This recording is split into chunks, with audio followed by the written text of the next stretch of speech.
Teman-teman, apakah IHSG akan terjun bebas? Jangan kemana-mana, nonton video ini sampai selesai ya, and stay tuned.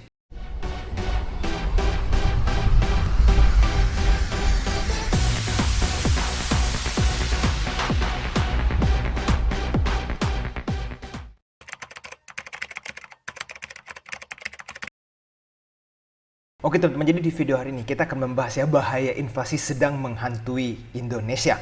Nah, apa nih persiapan kita untuk semester 2? Yuk, langsung saja kita mulai.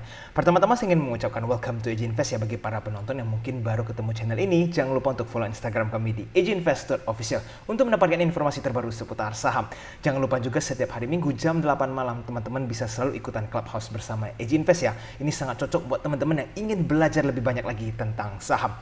Nah, teman-teman, kita coba lihat USD to 15K ya. Kita bisa melihat nih perjalanan kita yang dari 14.4 sampai sekarang hampir 15.000. Happy cuan bagi teman-teman yang sudah sempat belanja USD. Nah, di bulan Juli ini akan menjadi titik krusialnya ya. Kalau nanti pada saat pengumuman tentang The Fed dan BI rate ini terjadi timpang ya, maka ada potensi USD ini bisa tembus 15.000 bahkan pelan-pelan bisa ke 15.200. Nah, bagaimana nih strategi kita? Menurut saya bagi teman-teman yang sudah pegang USD ini, jika sudah menembus 15.000, teman-teman sudah boleh melakukan profit taking secara berkala ya. Semakin tinggi, teman-teman semakin agresif melakukan profit taking. Nah, nanti teman-teman bisa kembali switching ke USD dan siap-siap untuk belanja saham jika ada terjadi koreksi besar-besaran. Nah, coba kita lihat 1 minggu terakhir IHSG ini ternyata asing masih lanjut jualan di IHSG ya. Dalam 1 minggu asing sudah exit hampir 4 triliun nih teman-teman. Dan kalau kita bisa lihat dalam 1 minggu terakhir IHSG juga mengalami koreksi cukup lumayan ya. 3,71%. Nah, kalau dalam bulan ini, bulan Juli, asing masih lanjut berjualan dengan dana yang kurang lebih sama ya average-nya, maka ada potensi IHSG akan lanjut koreksi untuk bulan Juli ini. Nah, jadi teman-teman, beberapa minggu yang lalu saya ada upload yang dimana judulnya apakah IHSG akan balik ke 6.600. Nah, teman-teman bisa lihat kan sekarang IHSG mulai perlahan-lahan terjadi koreksi dan ada kemungkinan nih jika asing lanjut berjualan, maka IHSG bisa saja kembali ke harga 6.600 yaitu harga support terdekat mereka. Jadi teman-teman watch out ya. Jika asing masih lanjut jualan, teman-teman sudah harus berhati-hati. Nah, sekarang logikanya bagaimana? Kenapa IHSG itu semakin tertekan? Jadi hal pertama yang teman-teman bisa analisa ya. Jika dana asing itu mereka hold ke IDR ya. Sebenarnya walaupun mereka mendapatkan cuan di stock market mungkin ya, tapi di saat bersamaan mereka itu kehilangan value. Kenapa? Kalau contoh mereka pegang USD lalu mereka tukar ke IDR, kan IDR sedang melemah. Berarti di suatu sisi mereka mendapatkan cuan di stock market, tetapi di sisi lainnya mereka kehilangan profit karena memegang IDR yang semakin melemah. Nah, contohnya seperti kita yang sempat belanja USD, kita kan justru mendapatkan cuan dari selisih kurs tersebut. Nah, itu mungkin juga menjadi sebuah pertimbangan kenapa asing lanjut exit dari IHSG. Bisa saja mereka berpikir bahwa IDR makin melemah terhadap USD. Nah, jadi kalau misalkan nanti ya teman-teman bisa lihat apabila BI tidak menaikkan suku bunga ya dan The Fed lanjut naikin suku bunga lebih dari 50 BPS, maka ada potensi USD akan semakin jauh terhadap IDR. Jadi teman-teman have to watch out. Bulan Juli ini banyak sekali informasi yang perlu kita perhatikan dari FOMC meeting, inflation report, dan juga nanti BI rate akan menentukan naik atau tidak suku bunga di bulan Juli ini. Nah, sekarang teman-teman, inflasi di Indonesia ini ternyata terjadi rekor untuk 5 tahun terakhir. Coba teman-teman bisa lihat ya. Badan Pusat Statistik mencatat inflasi Juni ya tahun 2022 ini mencapai 4,35% year on year, dan ini adalah tertinggi sejak 2017. Ini kuncinya ya teman-teman. Kita bisa melihat bahwa ya ini menjadi sebuah yang berbahaya. Ya, kenapa? Kalau kita lihat secara grafik atau historical situations, di mana sekarang inflasi Indonesia ini sudah menjadi all time high untuk 5 tahun terakhir. Oke teman-teman bisa lihat ya seberapa cepat kenaikan inflasi tersebut. Nah, sebenarnya apa sih dampaknya terhadap kita? Apakah kita perlu khawatir atau apa sih yang perlu dianalisa? Coba kita perhatikan apa sih hubungan antara inflation rate dan juga suku bunga. Jadi teman-teman kita bisa memperhatikan bahwa memang dalam 5 tahun terakhir ini kan inflasinya cukup menukik ke atas seperti ini ya, dan tertinggi selama 5 tahun terakhir. Nah, kalau kita melihat dari sisi suku bunga, itu pada saat inflasi cukup tinggi ya di tahun 2017, BI mencoba untuk menaikin supaya menekan inflasi kan, dan itu mencapai sempat titik 6%, yaitu berlipat dibanding sekarang yang hanya 3 sekian ya. Jadi kalau teman-teman kebayang nggak nanti pada saat kalau inflasi tidak terkontrol mulai menukik ke atas, misalkan seperti Amerika ya, dan inflasi kita begini-begini terus, maka inflasi akan semakin parah. Jadi kan BI nggak mungkin diam saja melihat situasi seperti ini.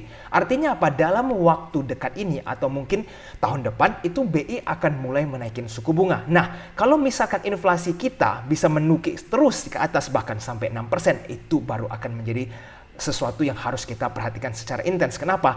Kalau misalkan saja ya di tahun 2017 itu inflasi sekitar 4%, kita saja sempat naikin hampir ke titik 6% untuk suku bunga. Nah, kalau bagaimana inflasi itu naik sampai di atas 6% ya seperti tahun 2014, wah itu akan cukup memprihatinkan karena suku bunga waktu itu mencapai 7% lebih. Kita bayangin nggak kalau deposito memberikan bunga 7% lebih, siapa yang akan menaruh uangnya di bursa? Pasti mereka akan memilih deposito yang lebih aman kan, bunganya aja besar sekali, 7% lebih. Nah, itu yang harus teman-teman perhatikan. Inflasi ini kalau terus menukik ke atas akan semakin berbahaya untuk stock market. Nah, coba kita lihat ya teman-teman, di tahun 2018 pada saat suku bunga naik, apa yang terjadi? Di saat bersamaan saham atau indeks kita pelan-pelan terjadi koreksi hampir sekitar 15% ya pada tahun 2018. Nah, kalau misalkan kita mencoba untuk melihat ya, apabila di tahun 2022 ini nanti pelan-pelan inflasi mulai naik dan BI mulai menaikin suku bunga, ada kemungkinan kalau misalkan IHSG terjun seperti tahun 2018 ya, kisaran 15%, maka nanti IHSG bisa saja ke area 6.100-an. Nah, itu teman-teman jadi perlu analisa lagi ya. Dengan asing lanjut out dan BI naikin suku bunga, it's not very good for our stock market. Oke, coba kita juga lihat ini. Kita harus waspada. Ini adalah data di mana terjadi resesi di US di tahun 2001, di tahun 2007, dan di tahun 2020 pas COVID. Nah, sekarang apa sih relationship ini? Kita bisa lihat ya, ini memang data yang saya ambil menunjukkan bahwa kapan sih resesinya US terjadi. Kan kita bisa lihat tahun 2001 itu 8 bulan, tahun 2007 itu 1 tahun lebih, dan tahun 2020 itu hanya 2 bulan. Ya, cepat sekali memang recovery pada saat COVID kemarin. Nah, apa yang terjadi dengan IHSG ya? Pada saat itu ini saya tarik all time selama ini ya, dimana di Google itu tahun 2006 Januari awalnya. Jadi pada tahun 2001 13 Desember lowest point of IHSG ya, itu dari all time high mereka terjadi koreksi 45%. Ya, ini ekstrim sekali.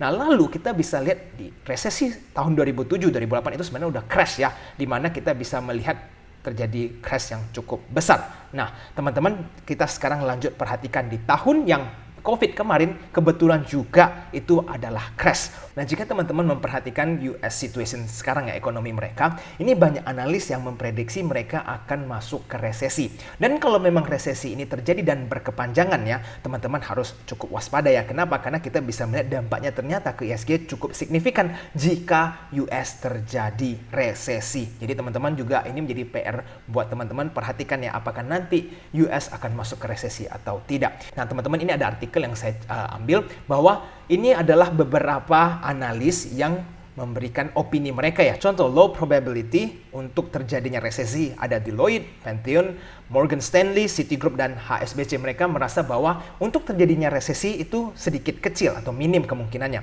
Tetapi berikutnya ada JP Morgan, TD Bank, Credit Suisse, dan Oxford. Mereka bilang ada a decent chance, berarti ada kemungkinan terjadi, cukup lumayan serius ya.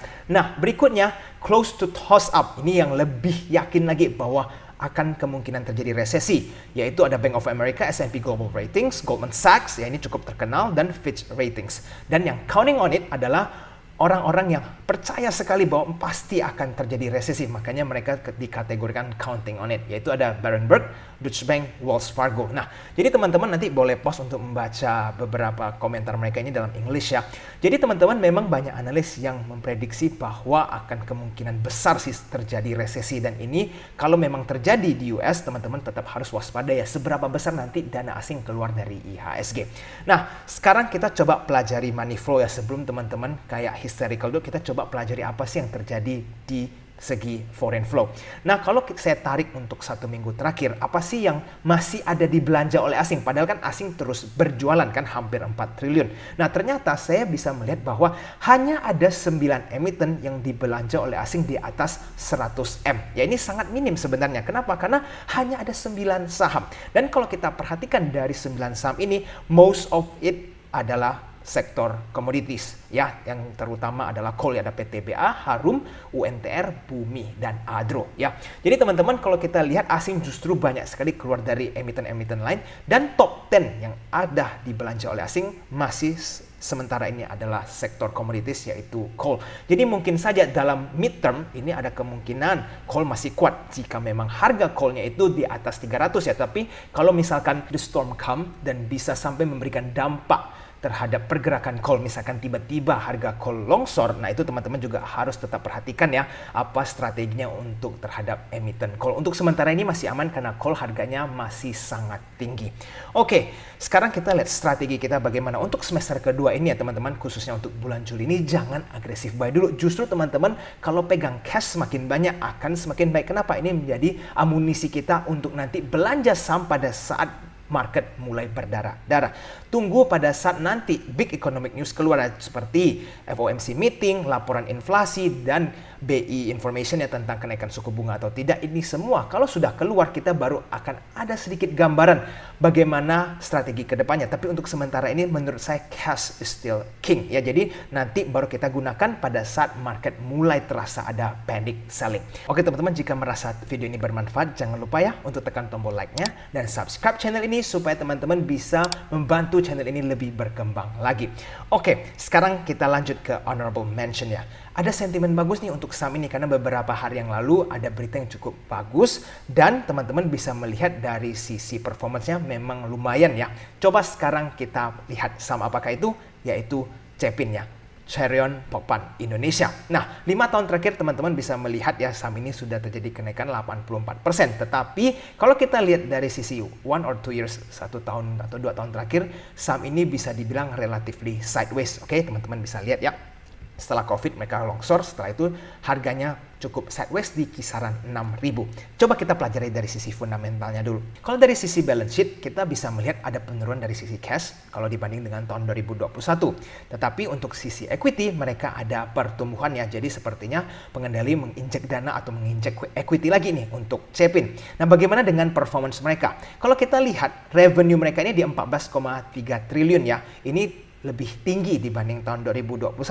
Hanya saja dari sisi net profit mereka ini ada terjadi penurunan. Kalau kita bandingkan omset dengan tahun sebelumnya, paling mendekati situasinya adalah tahun 2019 ya. Omset tahun 2022 kuartal pertama mereka cukup berimbang dengan tahun 2019 dan pada saat itu harga Cepin 6.400. Nah, kalau kita bandingin dari sisi PBV mereka di tahun 2019 itu 5,19 dan sekarang hanya 3,69. Berarti apa? Secara fundamental ini Cepin sebenarnya as a whole sudah berkembang dibanding tahun 2019. Nah, nanti teman-teman kita bisa lihat analisa lagi nih untuk kuartal berikutnya apa yang akan terjadi karena sebentar lagi dalam waktu 1 bulan kuartal kedua mereka akan keluar dan jika ada pertumbuhan teman-teman bisa semakin memperhatikan saham yang satu ini. Nah, bagaimana dengan technical? Kalau kita bisa melihat ini adalah garis EMA 200 ya, teman-teman bisa melihat bahwa beberapa kali candlenya ini mantul di 200. Bahkan kemarin pada saat hari Jumat itu Cepin hampir sempat ARB ya, tetapi last minute didorong sampai ke atas sampai meninggalkan MA 200 mereka ya, MA 200 ini. Sehingga apa teman-teman? Ini menunjukkan bahwa ada yang sedang berusaha mempertahankan harga EMA ini. Jadi teman-teman untuk kedepannya jika mereka tetap bertahan di garis 200 ini, teman-teman bisa mencari entry point yang menarik dari sisi teknikal mereka. Nah, sekarang bagaimana dari sisi bandarmologi? Kalau kita tarik data dari tanggal 20 bulan 6, dari top 7 buy kita compare ya dengan top 7 sell, ternyata ada akumulasi. kita bisa melihat ya, walaupun akumulasinya belum terlalu masif, tetapi kita bisa perhatikan bahwa memang dalam 2 minggu terakhir ada akumulasi yang sedang terjadi. Nah, tapi teman-teman harus tahu bahwa average price yang sedang mengakumulasi ini ternyata cukup rendah dibanding harga sekarang. Karena pada saat video ini dibuat, Cepin harganya 5.925, sedangkan harga bandar mereka ini di kisaran 5.005, 5.007, 5.008. Jadi kalau teman-teman yang kepingin entry ini, sebaiknya lebih dekat ke average price bandar akan lebih aman. Tetapi ya teman-teman perlu analisa lagi nih ke depannya, kira-kira bandar akan lanjut akumulasi atau tidak untuk Cepin yang satu ini. Nah, sekarang kita lihat nih dari sentimen ada apa sih di Cepin. Charion Pokpan Cepin ini lolos akreditasi ekspor ayam ke Singapura. Ya, kenapa ini menjadi hal yang penting? Teman-teman perlu tahu satu hal ini. Nah, ternyata ada krisis ayam yang sedang terjadi di Singapura. Teman-teman bisa lihat nggak? Ini harga poultry mereka ini skyrocket sampai seperti ini. Ya, kita bisa melihat ini, saya tarik data 20 tahun yang lalu. Itu rata-rata ini Singapore dollar per kilogram ya. Itu cuma di kisaran 245 sampai 3 ya. Paling kemarin sempat tinggi banget, itu pun 354. Dan sekarang mencapai 5 lebih. Dan kita nggak tahu nih akan seberapa tinggi lagi. Sehingga Singapura itu perlu cari cara nih, kira-kira bisa ambil ayam dari negara mana lagi supaya tidak menjadi seperti ini ya. Karena ini mungkin adalah lack in supply sehingga sampai harga ayamnya mencapai $5 lebih. Nah, ini akan menjadi sentimen positif untuk Cepin karena Cepin lolos untuk ekspor ke Singapura. Dan kalau begitu artinya akan ada tambahan omset untuk Cepin di kuartal ketiga. Nah, ini artinya apa? Nanti pada saat kuartal ketiga punya laporan keuangan muncul, ada potensial lonjakan revenue ataupun net profit. Nah, disitulah teman-teman bisa mendapatkan profit pada saat LK roll, teman-teman bisa profit taking. Jadi kira-kira untuk saham ini memang swing agak panjang ya bagi yang teman-teman ingin ambil. Cuma pastikan untuk ambil di dekat-dekat average price bandar supaya teman-teman harganya tidak terlalu tinggi. Oke teman-teman, video hari ini sampai di sini dulu ya. Bagi teman-teman yang belum nonton video ini, saya anjurkan untuk segera nonton. Kenapa? Karena teman-teman perlu pelajari tentang right issue dan juga tentang bandarmologi masterclass supaya teman-teman bisa menambahkan ilmu lebih dalam lagi. Dan teman-teman, saya ada melakukan mini series ya tentang analisa saham by request. Ini ada episode kedua tentang Antam dan Agro dan ini akan terus berlanjut. Jadi teman-teman yang belum mengikuti series tersebut bisa segera nonton video tersebut. Oke, sampai jumpa di video selanjutnya. I'll see you again next time. Bye bye.